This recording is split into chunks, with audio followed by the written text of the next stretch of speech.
When you think LA, you think celebrities, movie premieres, beaches, earthquakes, not necessarily sex work. Well, the Post reported this week on a horrifying, seedy sex corridor in downtown LA where young girls are being funneled from foster care to prostitution.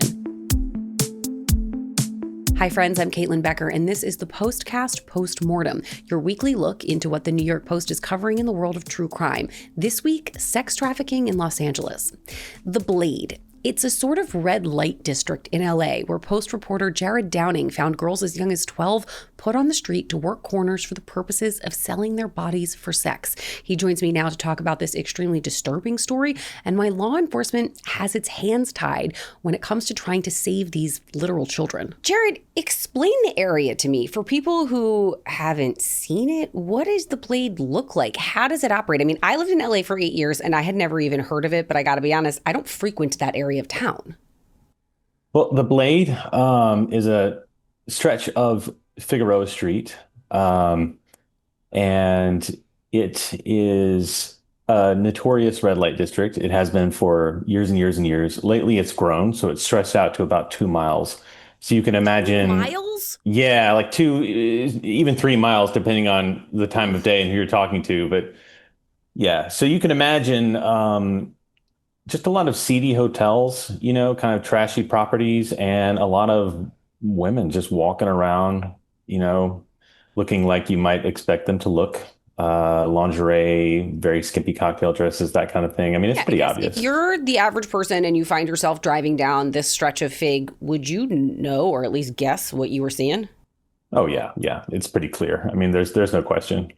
Now, you use a phrase in your reporting that when I read it, it made my skin crawl. The kiddie stroll. Is that what it sounds like? Yeah, so that was a name that was coined by the LA City attorney, I think in 2023, to describe the sheer numbers of not just prostitutes on the Blade, but underage prostitutes. So there's a ton of underage sex trafficking that goes on there, and that's where that name kiddie stroll came from. Where are the girls coming from? These specifically when you're talking about underage girls, where are they being trafficked from? Are they local? Are they coming in from out of state? Do people know? A lot of them are local. A lot of them start off in the foster care system, and then, they're already in vulnerable, sort of lonely positions in life. And then they're targeted on social media by these pimps and traffickers who sort of lure them in, entice them, tell them lies. Sometimes they make it seem like a relationship that they're entering into, and then they end up getting pimped out, and one thing leads to another. That said, a lot of them do come from outside of the city. The New York Times recently did a report where one of their reporters did a ride along with some LAPD officers and spoke to some of these women who said that they're starting to see women come in from, or girls rather, come in from all over the country, from the South, from Texas, from just different parts. They're just being, targeted where they are and then shipped into LA.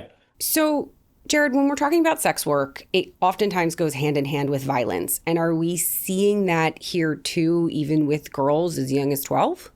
Oh, yeah, absolutely. I mean, you see women walking around with split lips, black eyes, bruises from being beaten around, tossed on the ground. They face violence when they don't meet their quotas for the day.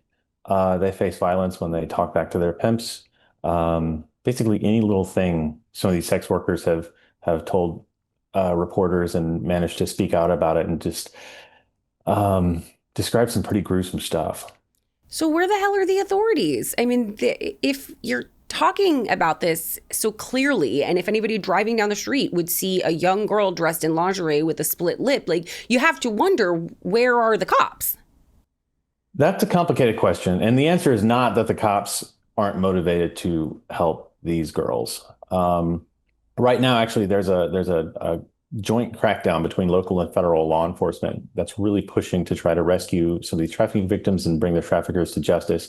That said, LAPD in particular is perennially understaffed and under-resourced, especially the Vice unit. I spoke with a former Vice sergeant yesterday, actually, who was talking about how when she was on the squad, they just had such a need and desire to help these women, but just not enough people. Compared to the demand and the activity on the Blade and other red light districts. There's another big piece of this though too, and that's a local law that was passed or excuse me, a state law that was passed in 2023, SB 357, I and remember when that was on the ballot. right, and it decriminalized loitering with the intent to commit prostitution. So it So effectively basically, decriminalizes the act of prostitution there. well, it depends on who you ask. I mean, prostitution is still technically illegal if you get busted for it, caught in the act. It's a misdemeanor with various levels of penalties. But you can intend to prostitute, and that's not legal. You can just stand there fully intending to, find John, sell your body. There's nothing the police can do about that. And that law was instituted to try to protect women against discrimination and over policing. The idea was you didn't want to give cops another tool to just spot somebody that they didn't like the look of, usually for racially motivated reasons, and then go and hassle them. It's evocative What? of Right. stop and frisk when we talk about Exactly. that a Yeah. lot in New York. Very similar. And as you said, was kind of aimed at protecting particularly women of color, particularly trans women who are, just the level of their arrests versus white women or non-females was, not level. But the unintended consequence, correct me if I'm wrong, is that it feels like, or at least critics say, it's allowing this sex trafficking to kind of run rampant. Right. And critics say exactly that. And the critics being advocates, which I've spoken with myself, law enforcement who feel hamstrung because they can't actually arrest these women. And when you're arresting an underage sex worker, you're not arresting them and charging them of a crime because in California, underage sex workers can't be charged with a crime. They're treated as victims, so they're given help and resources, right? Um, and also sex workers themselves have said exactly that. In this New York Times report, I mentioned that did this ride along and spoke with many sex workers. They talked about how since this law was passed, it just made it so much easier for pimps to operate, for women to walk the streets.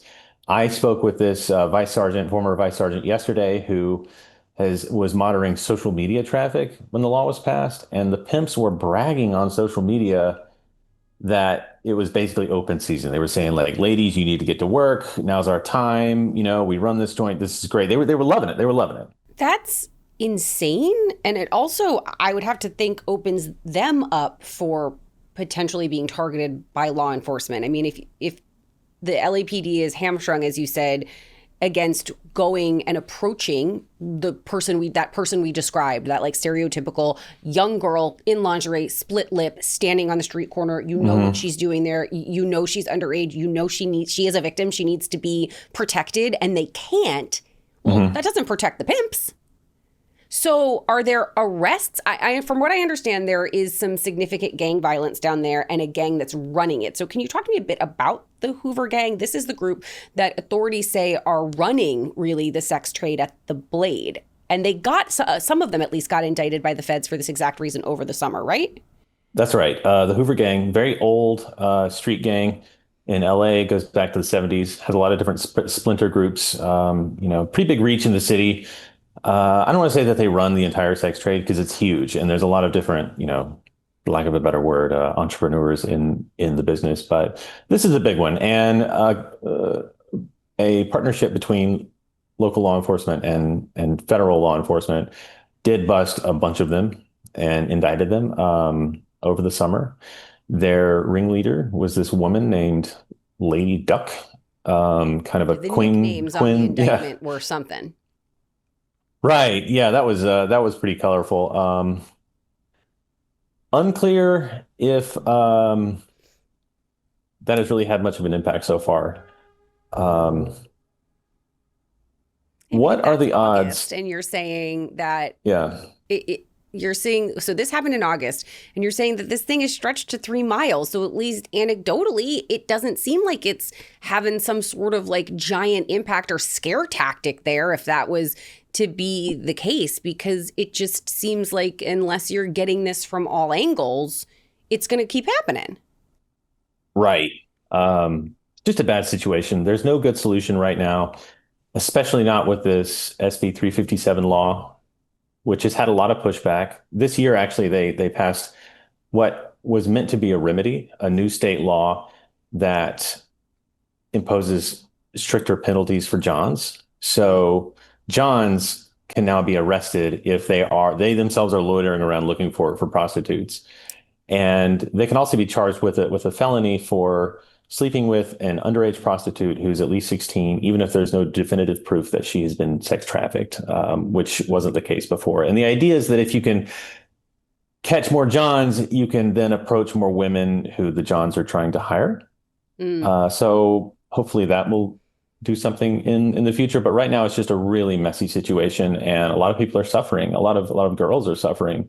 And even when they, grow up and come out of this, like their lives aren't going to be that much better having started out this way. So yeah, to get pulled out of this, there's so much trauma that needs to be addressed and undone there. That is the one thing that this controversial law that we're talking about does. It does protect some of these sex workers and expunges their records so that once they're out, they can start with a clean slate, because it's like once you get out of this, if you're charged with a felony, underage ones, as you said, that's a little bit different.